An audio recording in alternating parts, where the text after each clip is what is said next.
Apply mustard to your heels. Simple kitchen products can work better than many ready-made cosmetics. Prepare a warming mixture.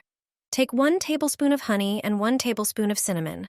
Stir slowly until the ingredients combine into a smooth, aromatic paste. Honey intensely moisturizes and supports regeneration, while cinnamon has antibacterial and warming properties. Finally, add 1 tablespoon of balsamic vinegar.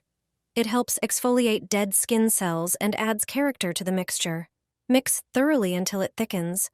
Apply the finished mixture to a cotton pad. Gently place it on your heel, wrap it in plastic wrap, and put on a soft sock. The warmth begins to work, and the ingredients do their job. They smooth, soothe, and nourish the skin. After several minutes, remove the sock and plastic wrap. Gently wipe off the remaining mixture with a cotton pad. Finally, apply your favorite cream to your heels to seal the treatment and enhance the effect. Simple, natural, and effective.